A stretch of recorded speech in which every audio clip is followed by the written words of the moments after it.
শবে বরাতে আমল করা যাবে কি যাবে না? ঠিক এই যে আগামীকাল আল্লাহ পাকের একটা রহমত আমাদেরকে দিয়েছেন যে লাইলাতুল নিসফু মিনাশ শাবান, শাবান মাসের মধ্য রজনী আল্লাহ পাকের রহমত। এই বিষয়টাকে নিয়েও বাংলাদেশে আমি দেখলাম, এটা নিয়ে আমি লেকচার দিতে চাই নাই, কারণ এগুলো আমি আসলে খুব একটা মাহফিলেও বলি না, এটা আমার ট্র্যাকও না। আমি অন্য বিষয়গুলো নিয়ে বেশি কথা বলি। ঠিক এই যে এই ইস্যুটাকে নিয়েও কথা বলতে শেষে বাধ্য হচ্ছে, কারণ দেখলাম অনলাইন অফলাইনে দুইটা দল দুটাই চরমপন্থী। একদল অতিরিক্ত বাড়াবাড়ি, একটা অতিরিক্ত ছাড়াছাড়ি। বাড়াবাড়ি আর ছাড়াছাড়ি। একটা অতিরিক্ত বাড়াবাড়ি, সে একদম শবে বরাতকে মনে হয় লাইলাতুল কদরের উপরে নিয়ে যাচ্ছে আর কি। লাইলাতুল নিসফু মিনাশ শাবানকে কোনো কোনো ক্ষেত্রে বাড়াবাড়ি পন্থীরা একদম লাইলাতুল কদরের উপরে নিয়ে চলে যাচ্ছে। আর ছাড়াছাড়ি যারা, তারা বলছে এই রাত্রে কোনো কিছুই করা যাবে না।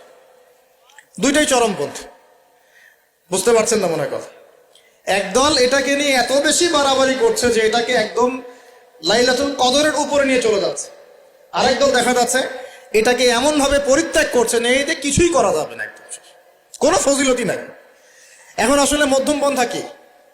মাঝখানে আমরা কি করব তাহলে? জানার দরকার আছে কি নাই? অনেক হাদিসের অনেক আলোচনা, প্রায় 40-50 পৃষ্ঠার বই, সব আলোচনা তো মাহফিলে করা সম্ভব না। আমি সারমর্মটুকু বলি। সারমর্ম কি? হাদিসের শবে বরাত নামে কোনো শব্দ নাই, এক নম্বর কথা। কি নাই ভাই? শবে বরাত নামে কোনো শব্দ নেই। আছে লাইলাতুন নিসফু মিনাশ শাবান, শাবান মাসের মধ্য রজনী। শাবান মাসের মধ্য রজনী। শাবান মাস কি? উত্তর, নবী সাল্লাল্লাহু আলাইহি ওয়াসাল্লাম রমজান মাসের পর যে মাসে রোজা রাখতে বেশি গুরুত্ব দিয়েছেন তার নাম শাবান। আমার সাথে বলেন, শাবান মাস কি? নবী সাল্লাল্লাহু আলাইহি ওয়াসাল্লাম রমজানের পরে যে মাসে রোজা রাখতে খুব বেশি গুরুত্ব দিয়েছেন তার নাম শাবান। আয়েশা রাদিয়াল্লাহু আনহা তিনি বলতেন যে শাবান মাস আসলে নবী সাল্লাল্লাহু আলাইহি ওয়াসাল্লাম এত বেশি বেশি রোজা রাখতেন যে মনে হতো তিনি রোজা ছাড়বেনই না, সারা মাস রেখে ফেলবেন। বেশি থেকে বেশি রোজা রাখতেন শাবান মাসে। প্রশ্ন হচ্ছে কেন? উত্তর, এমনিতে এই মাসটা বরকতময় এবং এই মাসে আল্লাহ পাক তার রহমতে বিপুল সংখ্যক মানুষকে জাহান্নাম থেকে মুক্তি দান করেন। সুবহানাল্লাহ। নবী সাল্লাল্লাহু আলাইহি ওয়াসাল্লাম এই মাসকে তাজিম করতেন। এই মাসের সম্মানার্থে, এই মাসে আল্লাহর রহমত বরকতের স্বার্থে নবী করিম সাল্লাল্লাহু আলাইহি ওয়াসাল্লাম এই মাসে বেশি বেশি রোজা রেখেছেন। সুন্নত কি শিখলাম? শাবান মাসে বেশি বেশি রোজা রাখা সুন্নত। একটা কি পেলাম ভাই? শাবান মাসে বেশি বেশি রোজা রাখা সুন্নত। আপনি যদি মুকিম হন, শরীর সুস্থ থাকে, মুসাফির না, আপনার সুস্থতা আছে, সব ঠিক আছে, আপনি চেষ্টা করবেন এই মাসে বেশি বেশি রোজা রাখার। পারা যাবে ইনশাআল্লাহ? এটা নবীর সুন্নত হবে। আরেকটা হাদিস মাথায় নিয়ে নেন, আজকে সারা ওয়াজ ভুলে গেলে এই ওয়াজটা ভুলেন না। কি হাদিস? নবীজি বলছেন, তোমাদের সামনে, হে আমার সাহাবীরা, তোমাদের সামনে এমন একটা যুগ আসছে, ওই যুগে আমার সুন্নতকে ধরে রাখাটা হাতের মধ্যে আগুন ধরে রাখার মতো হবে। আমি অনেকদিন এই লেকচারে এই হাদিসটা বলেছি। তোমাদের সামনে এমন একটা কঠিন যুগ আসছে, জামানা সবরিন, সবরের যুগ, কঠিন যুগ। ওই যুগে ঈমান ধরে রাখা, মানে আমার সুন্নতের উপর থাকা, হাতে আগুন ধরে রাখার মতো হবে। ওই যুগে যদি তোমরা আমার একটা সুন্নতকে জীবিত করতে পারো, সমাজে একটা সুন্নত মরে গেছে, ওটাকে আবার জীবিত করতে পারো, তাহলে 50 জন শহীদ সাহাবীর নেকি পাবে। হাদিসটা বুঝলেন? শুধু নেকি না, আপনি 50 জন শহীদ সাহাবীর নেকি পাবেন যখন চলমান সমাজে একটা সুন্নত মিটে গেছে, নাই, মানুষ আমল করছে না, কিন্তু আপনি সেটাকে জীবিত করলেন। পারা যাবে ইনশাআল্লাহ? একটা দেখাচ্ছি, যেমন সাহাবীদের যুগে মানুষ মসজিদে ঢুকলে কি করতো জানেন? আগে 2 রাকাত নামাজ পড়তো। কি করতো? মসজিদে ঢুকেই, ওযু অবস্থায় মসজিদে ঢুকেই তারা বসতেন না, আগে 2 রাকাত নামাজ পড়তেন, দুখুলুল মসজিদ বা তাহিয়াতুল মসজিদ, তারপরে বসতেন। আর নবীজি বলেছেন কিয়ামতের আগে আগে এই দুখুলুল মসজিদ, তাহিয়াতুল মসজিদ, এই নামাজটা উঠে যাবে। উঠে যাচ্ছে না আস্তে আস্তে। মসজিদে ঢুকলে মানুষ ধাপ করে বসে পড়ে, তাই না? মানুষ ভুলেই গেছে এটা সুন্নত। এখন আপনি যদি এই সুন্নতটাকে আবার জীবিত করতে পারেন, ইনশাআল্লাহ 50 জন শহীদ সাহাবীর নেকি পাবেন। সমাজে এখন দাড়ি শেভ করা ফ্যাশন হয়ে গেছে, বুঝছেন না? অনেকে শেভ না করলে চাকরি দেয় না, শেভ না করলে কি হয় না, চাকরি পাওয়া যায় না। স্কুলে তো না, কলেজে গিয়ে পড়তে গেলে ক্লাস করতে দেয় না, দাঁড়িয়ে আছে, যাও সব করে আসো, তাই বলে। এখন সমাজ চলছে উল্টা। এখন যদি আপনি নবীর সুন্নতকে আবার জীবিত করতে পারেন, 50 জন শহীদ সাহাবীর নেকি পাবেন। রাতে ঘুমানোর সময় একটা সুন্নত আছে, 33 বার সুবহানাল্লাহ, 33 বার আলহামদুলিল্লাহ, 34 বার কি আল্লাহু আকবার। বহু মানুষই পড়ে না। আপনি যদি পড়তে পারেন, ইনশাআল্লাহ আল্লাহ পাক আপনাকে নেকি দিবেন। সমাজের বহু মানুষ চুল একদম এখন মেসি রোনাল্ডো কাট, তাই না? মেসি কাট আর রোনাল্ডো কাট। আর আমি সিলেট অঞ্চলে দেখে আসছি এখন লন্ডন কাট, দুই পাশ ছিলে মাঝখানে চুল, লন্ডন থেকে শিখে আসছে। এখন চুলেরও কিন্তু সুন্নত আছে, আছে কি নাই? দাড়ির যেমন সুন্নত আছে, চুলের সুন্নত নাই। একদম সামন পিছন সমান করতে পারেন, অথবা যদি চুল নাই থাকে তাহলে চুল মাথা মুন্ডন করে রাখতে পারেন। অনেক সাহাবী মাথা মুন্ডিত ছিল। আবার অথবা কানের লতি পর্যন্ত বা কাঁধ বাবড়ি রাখতে পারেন। এটা চুলের সুন্নত হলো কিনা? এখন সমাজের সব মানুষ এই সুন্নতটাকে ভুলে গেছে। আপনি সুন্নত মনে করে রেখেছেন, ইনশাল্লাহ আপনি নেকি পাবেন ইনশাআল্লাহ। এরকম অগণিত সুন্নত আছে, অগণিত, যেগুলো আমাদের সমাজ থেকে আস্তে আস্তে উঠে যাচ্ছে। আমি খুব দুঃখের সাথে বলছি, অনেক মসজিদে ফরজ নামাজ পড়ার পরে আমরা কি করি? একটা মোনাজাত করি, আল্লাহুম্মা আমিন বিরহমাতিকা ইয়া আরহামার রাহিম, ব্যাস উঠে চলে গেলাম, তাই না? উঠে চলে যায় না? তারপর স্যান্ডেল নিয়ে বাইরে চলে গেল। অথচ সালাম ফিরানোর পরে একবার বলতে হয় আল্লাহু আকবার। কি বলতে হয়? 3 বার বলতে হয় আস্তাগফিরুল্লাহ আস্তাগফিরুল্লাহ আস্তাগফিরুল্লাহ। বলতে হয় আল্লাহুম্মা আনতাস সালাম ওয়া মিনকাস সালাম তাবারাকতা ইয়া যাল জালালি ওয়াল ইকরাম। একবার পড়তে হয় আয়াতুল কুরসি, 33 বার সুবহানাল্লাহ, 33 বার আলহামদুলিল্লাহ, 33 বার আল্লাহু আকবার, তারপর কালিমা শাহাদা। এরপর সূরা ফালাক একবার, সূরা নাস একবার, ইখলাস একবার। আরো অনেক দোয়া আছে, আল্লাহুম্মা লা মানিআ লিমা আ'তাইত ওয়া লা মু'তিয়া লিমা মানা'ত ওয়া লা ইয়ানফা'ু যাল জাদ্দি মিনকাল জাদ। পড়তে হয় আল্লাহুম্মা ইন্নী আউযু বিকা মিনাল হাম্মি ওয়াল হাযান ওয়াল আজজি ওয়াল কাসালি ওয়াল বুখলি ওয়াল জুবন ওয়া দালা'id দাইন ওয়া গালাবাতির রিজাল। পড়তে হয় আল্লাহুম্মা আ'ইন্নী আলা যিকরিকা ওয়া শুকরিকা ওয়া হুসনি ইবাদাতিক। আরো অনেক দোয়া আছে। দেখেন তো, মোনাজাত করেন, আমি তো না করছি না, আমি তর্ক করতে আসি না এখানে, এটা নিয়ে আমি ঝগড়া করতে আসি না। কিন্তু এই সুন্নতটা যে উঠে গেল, মোনাজাতটা করে যে মসজিদ থেকে বের হয়ে চলে গেলেন, এই সুন্নতটার উপর আমল কে করবে? সুন্নত উঠে গেল না? আপনি যদি বসে এখন সুন্নতটা প্রতিষ্ঠা করেন, নেকি পাবেন ইনশাআল্লাহ। এগুলো তো গেল আমলিয়াত। সমাজ চলছে সুদের উপরে, আপনি যদি হালাল অর্থনীতি প্রবর্তন করতে পারেন তাহলে কত নেকি পাবেন? সমাজ চলছে জেনায়, আপনি এখন পর্দা প্রতিষ্ঠা করলেন, তাহলে কত নেকি পাবেন? সমাজে চলছে দুর্নীতি, আপনি এখন আমানতদারিতা ইনসাফ প্রতিষ্ঠা করলেন, কত নেকি পাবেন? সমাজে চলছে শয়তানি, সব শয়তানি। কি চলছে? শয়তানি। এখন আপনি আল্লাহ রাব্বুল আলামিনের ওহী প্রতিষ্ঠা করলেন, কত নেকি পাবেন? নিঃসন্দেহে আর অনেক বেশি নেকি পাবেন। আল্লাহ পাক আমাদেরকে সেই লক্ষ্যে কাজ করার তৌফিক দান করুন। প্রিয় ভাইরা, যে কথা বলতে এখানে আসলাম, এক বাড়াবাড়ি এক কি ছাড়াছাড়ি, এর মাঝখানে কি একটা ফজিলত জানলাম। শাবান মাস মানেই এই মাসে নবীজি বেশি বেশি রোজা রাখতেন। তাহলে আমরা কি করবো এই মাসে ভাই? 1 নম্বর কাজ, বেশি বেশি রোজা রাখার চেষ্টা করবো ইনশাআল্লাহ। আল্লাহ তৌফিক দান করবেন।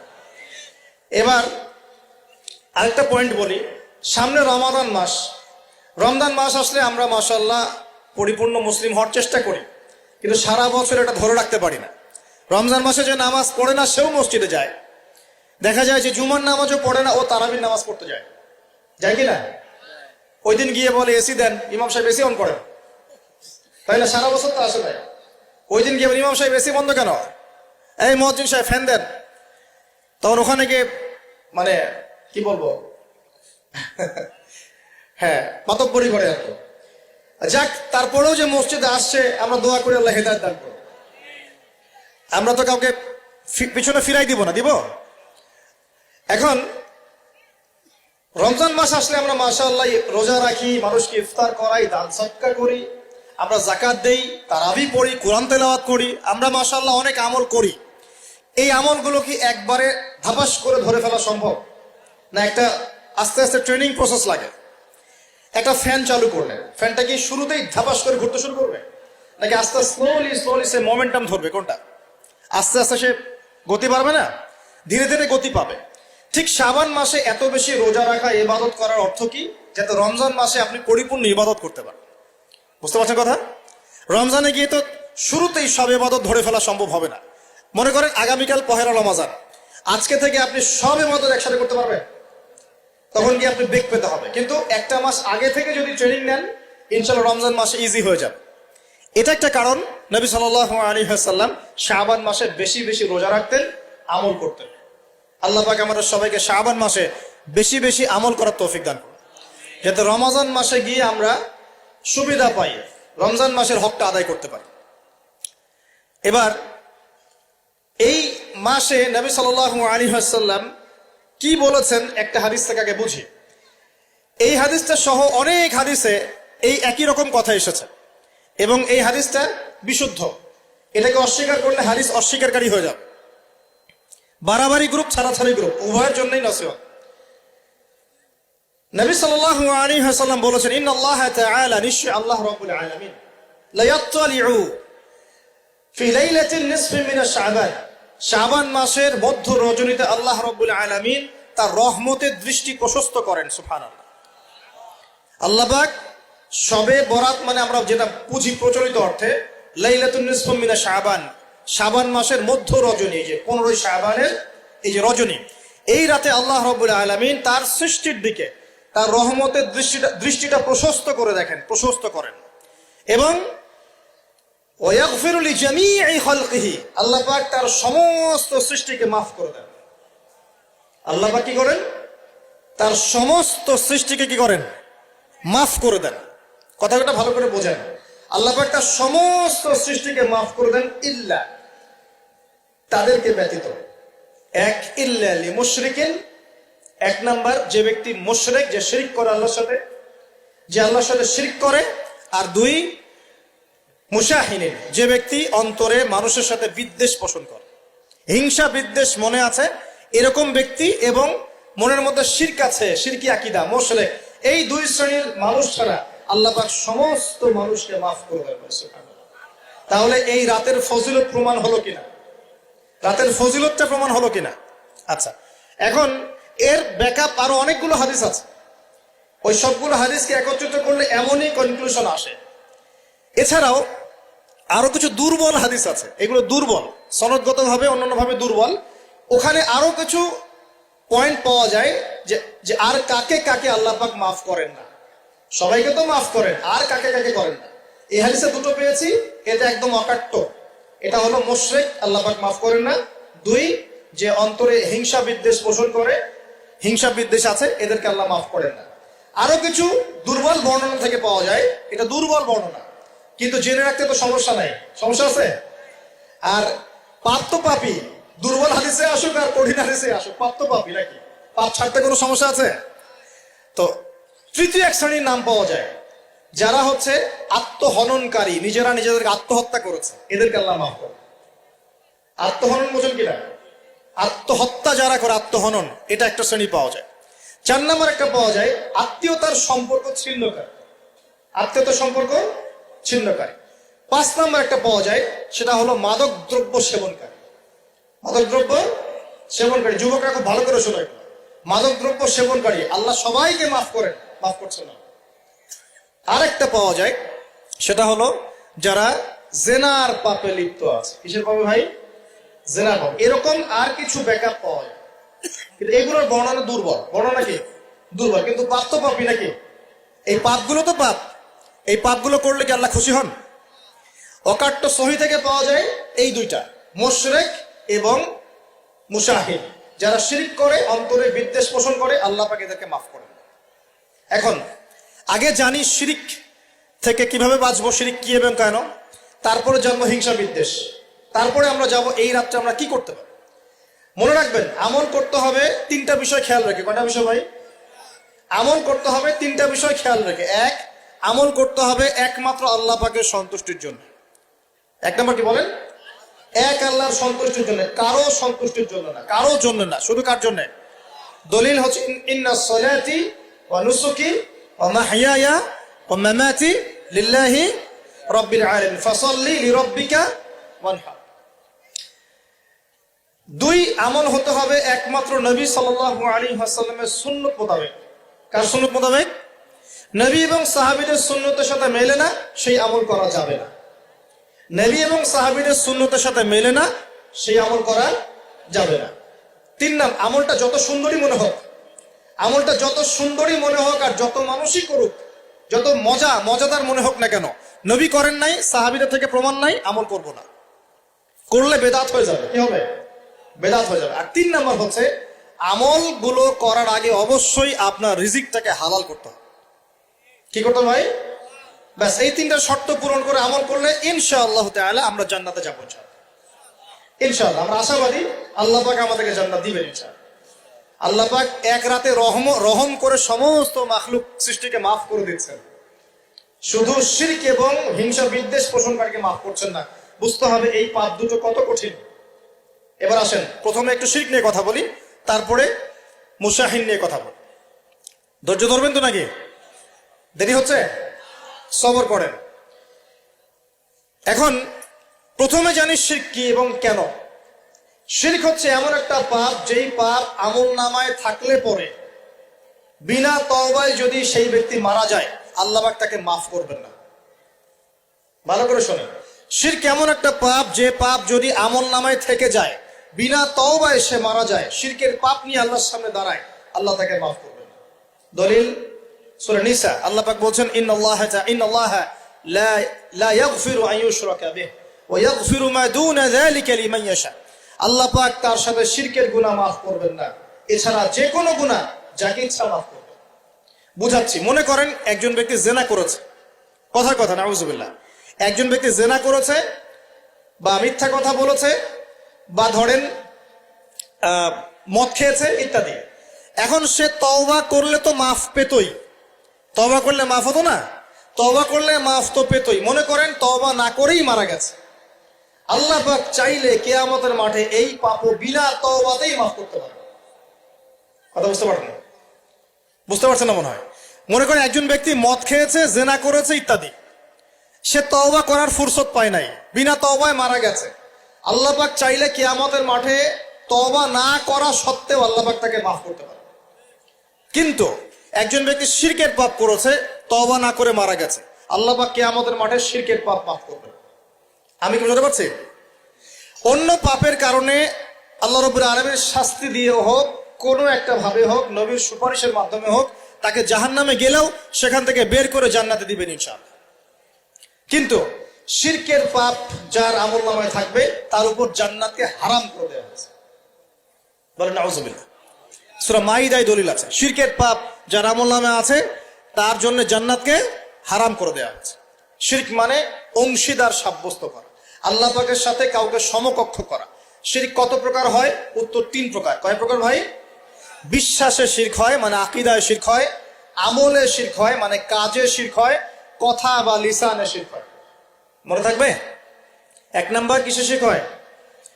বলেন আমার সাথে। বিশ্বাসে শিরক হয়, আকীদায় শিরক হয়। 2 নাম্বার আমলে শিরক হয়, কাজে শিরক হয়। 3 নাম্বার কথায় শিরক হয়। কয়েকটা এক্সাম্পল দিয়ে বুঝতে পারবেন।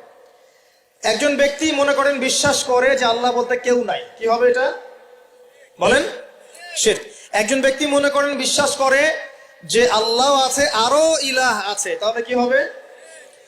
কেউ যদি বিশ্বাস করে আল্লাহর সন্তান আছে, কি হবে? কেউ যদি বিশ্বাস করে মহাবিশ্ব আল্লাহ সৃষ্টি করে নাই, বিগ ব্যাং থেকে সৃষ্টি হয়েছে, কি হবে? কেউ যদি বিশ্বাস করে আল্লাহ মানুষকে সৃষ্টি করে নাই, মানুষ বানর থেকে হয়েছে, কি হবে?